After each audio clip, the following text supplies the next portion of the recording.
أعوذ بالله من الشيطان الرجيم بسم الله الرحمن الرحيم وَلَنُذِيقَنَّهُم مِّنَ الْعَذَابِ الْأَدْنَىٰ دُونَ الْعَذَابِ الْأَكْبَرِ لَعَلَّهُمْ يَرْجِعُونَ وَمَنْ أَظْلَمُ مِمَّن ذُكِّرَ بِآيَاتِ رَبِّهِ ثُمَّ أَعْرَضَ عَنْهَا إِنَّا مِنَ الْمُجْرِمِينَ مُنْتَقِمُونَ صدق اللہ العظیم۔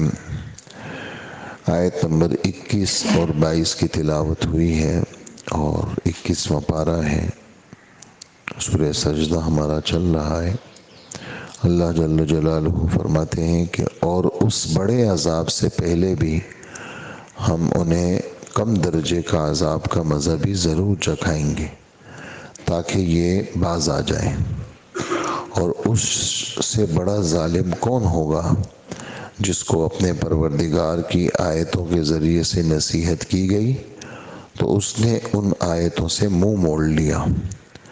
ہم یقیناً ایسے مجرموں سے بدلہ لے کر رہیں گے۔ یہ ان آیات کا لفظی ترجمہ ہے۔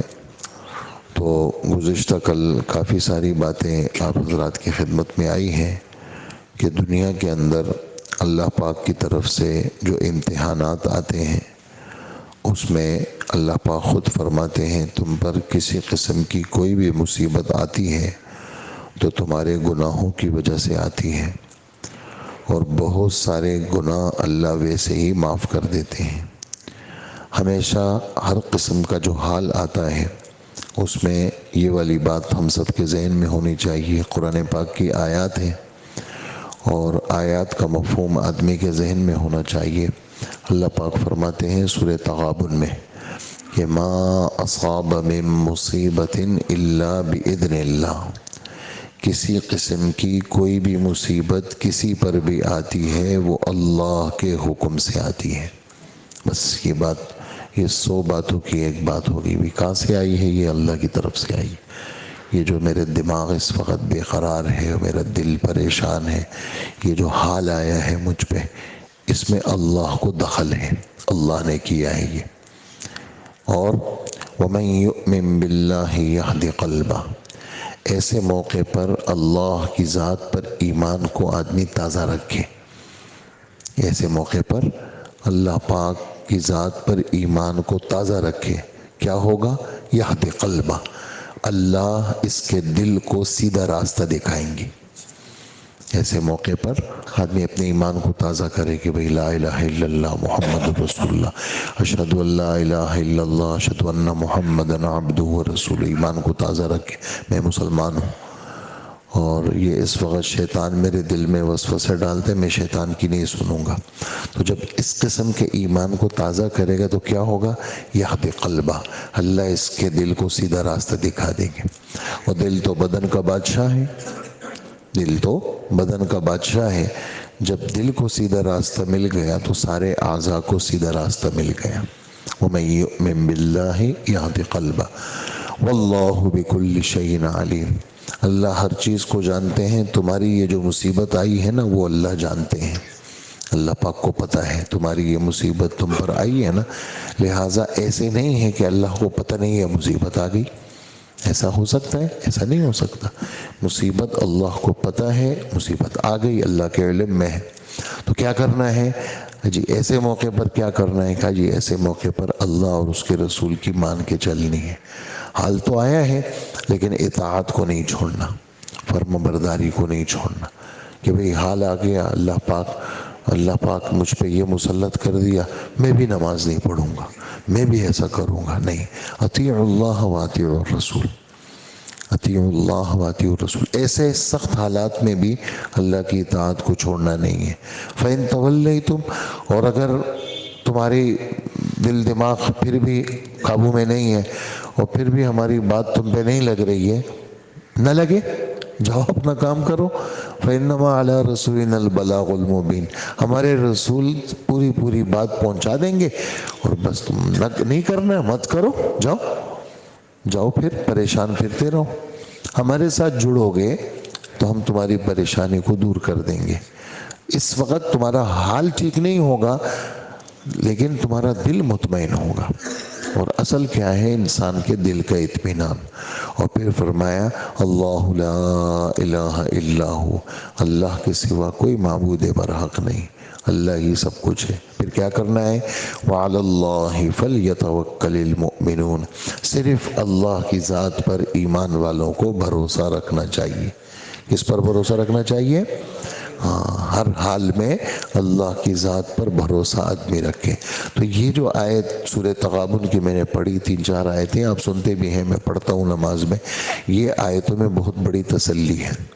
پھر ایک آیت وہاں پر ہے، یہ سورہ حدید ہے 27واں پارہ، اس کے آخری صفحے سے پچھلا صفحہ، اس میں یہ والی آیت ہے. یہ وہ بھی عجیب ہے. وہ کیا ہے؟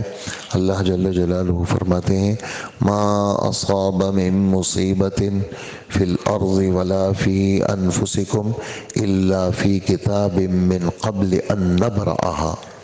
تمہاری جانوں میں، زمین میں کسی قسم کی کوئی بھی مصیبت آتی ہے، گھر میں، بچوں میں، تمہاری جان میں، مال میں، چیزوں میں، کسی قسم کی کوئی بھی مصیبت زمین میں، آسمان میں، کہیں کچھ بھی آتا ہے، یہ پہلے سے لکھا ہوا ہے. اس زمین، اس آسمان اور اس انسان کے پیدائش سے پہلے یہ ہم لکھ چکے ہیں. ما اصاب من مصیبت فی الارض ولا فی انفسکم الا فی کتاب من قبل ان نبرأها. اس انسان کے، اس جان کے پیدا کرنے سے پہلے یہ مصیبت ہم لکھ چکے ہیں. اور یہ جو کچھ ہو رہا ہے اس لکھے ہوئے کے مطابق ہو رہا ہے. اچھا، یہ تو بڑا مشکل کام ہے. میں نے پورا ایک سیٹنگ میں نے بنائی ہے اور میں نے ایک نقشہ بنایا اور اس کے مطابق ساری ٹیم چل رہی ہے. مشکل کام ہے نا، کوئی بھی آگے پیچھے نہیں ہو رہا، کوئی بھی اپنے کام سے آگے پیچھے نہیں ہو رہا. ساری جس سیٹنگ پہ میں نے بنایا چل تو مشکل کام ہے. تو مشکل تو تمہارے لیے ہے. ان ذالک علی اللہ یسیر، بے شک بات ہے یہ پہلے سے پورا سسٹم لکھ لینا، پھر بعد میں قیامت تک، ہزاروں سال تک اس سسٹم کا اس طرح چلنا، یہ ہمارے لیے کوئی مسئلہ نہیں ہے. ہمارے لیے سب آسان ہے. اور یہ ہم نے کیوں کیا ہے اور تمہیں کیوں بتا رہے ہیں اور تمہارے دل کو یقین کیوں دے رہے ہیں؟ لِكَيْ لَا تَأْسَوْا عَلَى مَا فَاتَكُمْ وَلَا تَفْرَحُوا بِمَا آتَاكُمْ. جو نعمت تم سے چھن گئی اس پہ غم نہیں کرنا. جو نعمت تھی چھن گئی تو غم نہیں کرنا. کیوں؟ ایسے موقع پر دل دماغ اندر سے یہ نکلے کہ نعمت تھی، اللہ نے دی تھی، چھن گئی، اللہ نے لے لی. اور تقدیر میں ایسے ہی تھا، تقدیر میں ایسے ہی تھا. اچھا نہیں تھا، بہت کچھ مل گیا تو آ گئی جی چیزیں وافر مقدار میں آ گئی، دیکھو اترانا مت اس پہ. ہاں، کیوں؟ دیا کس نے ہے؟ اللہ نے دیا ہے. لہٰذا وہ بھی لکھا ہوا، لکھی ہوئی چیز تھی مل گئی اور لکھی ہوئی چیز تھی چھن گئی. لکھی ہوئی چیز، میری بات سمجھ میں آ رہی ہے نا؟ تھوڑا سا توجہ سے سنیں گے تو سمجھ میں آئے گی، اور اگر نیند میں سنیں گے کچھ پلے نہیں پڑے گا. آپ کہیں گے پتہ نہیں کیا کہہ رہے ہیں، اور پھر کہیں گے دعا کر لو بس بات ختم کرو. سمجھ میں تب آئے گی جب آپ غور سے سنیں گے. لِكَيْ لَا تَأْسَوْا عَلَى مَا فَاتَكُمْ وَلَا تَفْرَحُوا بِمَا آتَاكُمْ، تاکہ جو نعمت چھن گئی اس پہ غم نہیں کرنا. کیوں غم نہیں کروں بھائی؟ اس لیے کہ یہ دل دماغ میں بسا لو کہ جو نعمت چھن گئی وہ اللہ نے اس کا چھننا لکھا ہوا تھا اور میں اللہ کے فیصلے پہ راضی ہوں. اچھا جو مل گئی تو اس پہ اترانا مت. دیکھا میں کیسا کاروباری آدمی ہوں، دیکھو میں نے یہ ڈیل کر لی تو یہ ہو گیا. نہیں، یہ اللہ نے کیا، یہ اللہ نے دیا ہے تمہیں، لہٰذا اس پہ اترانا مت، اس پہ اترانا مت بولا. اور پھر اس کے بعد جب چیزیں مل جاتی ہے نا تو آدمی کنجوس بن جاتا ہے. چیزیں مل جاتی ہے نا تو پھر خدا کے نام پہ نہیں دیتا، وہ لمیٹڈ جو ہے نا وہ متعین تھوڑا تھوڑا دیتا ہے، کنجوس بن جاتا ہے. تو اللہ پاک فرماتے ہیں ایسے کنجوسوں سے اللہ پاک محبت نہیں کرتے، نفرت کرتے. جو مل گیا تو دے دو، آگے بڑھاؤ. ان اللہ لا يحب، نہ اللہ فخر والوں کو پسند کرتے ہیں نہ متکبروں کو پسند کرتے ہیں. تو یہ والی آیت وہاں سے میں نے لی ہے آپ کے سامنے سورہ حدید سے. تو یہ سب یہاں اس کے ساتھ یہ آیتیں جڑ رہی ہیں کہ ہم یہ جو حالات لاتے ہیں یہ سب پہلے سے لکھے ہوئے ہیں اور انسان کی ترقی کے لیے یہ سب چیزیں آتی ہیں. اور یہ جو دنیا کے اندر تکلیف آتی ہے اس کا جو بدلہ ملے گا کل قیامت کے دن، حضور صلی اللہ علیہ وآلہ وسلم فرماتے ہیں جن لوگوں پہ کسی قسم کا کوئی حال نہیں آیا اور جن لوگوں پہ حالات آئے، کل قیامت کے دن جب اللہ پاک ان کو اجر دیں گے، بدلہ دیں گے، تو جو حالات والے نہیں تھے وہ کہیں گے کہ کاش دنیا میں ہم پہ بھی حالات آتے، ہماری گوشت قینچیوں سے کاٹ دیے جاتے، ہمیں اللہ یہ ثواب دیتے. آدمی کو اللہ سے عافیت مانگنی چاہیے، آدمی کو تکلیف نہیں مانگنی چاہیے، لیکن اگر تکلیف آ جائے تو آدمی کو چاہیے کہ آدمی اس پر کیا کرے، وہ جزا فضا نہ کرے بلکہ اس پر صبر سے کام لے. تو صبر کی وجہ سے اللہ جل جلالہ حالات کو ٹھیک کرتے ہیں. تو یہ اور ایک بات اس میں اور رہ گئی جو آخری آیت کے اندر تھی کہ اس سے بڑا ظالم کون ہوگا جس کو نصیحتیں کی جاتی ہیں اور وہ ہماری نصیحتوں سے منہ موڑ لیتا ہے، سن کے انسنی کر لیتا ہے، سمجھ میں بھی آ گئی، دل میں بھی بیٹھ گئی، پھر بھی نہیں، بس اپنے منمانی پہ چل رہے. تو کہا اس سے بڑا ظالم کوئی نہیں ہے، یہ مجرم ہے اور مجرموں سے ہم انتقام لیتے ہیں، چھوڑتے نہیں ہیں. یہاں پر علماء نے ایک بات لکھی ہے تفسیر میں کہ ہم مجرموں سے انتقام لیتے ہیں. مجرم کون؟ کا ہر قسم کا مجرم، مسلم بھی ہے کافر بھی ہے، اور انتقام لیتے ہیں. فرمایا آخرت کا انتقام کبھی کبھار ایسا ہوتا ہے، بعض گناہ ایسے ہیں جس میں اللہ جل جلالہ دنیا میں بھی انتقام لیتے ہیں، وہ چھوڑتے نہیں ہیں. اس میں سے ایک گناہ یہ ہے کہ حق کے خلاف، ایک حق چل رہا ہے اس کے خلاف جناب آواز بلند کر رہا ہے، یعنی باطل والوں کا ساتھ دے رہا ہے اور اس کے لیے جھنڈے بلند کرنا، جلوسیں نکالنا، نعرے لگانا، ہے باطل، غلط ہے، حق نہیں ہے.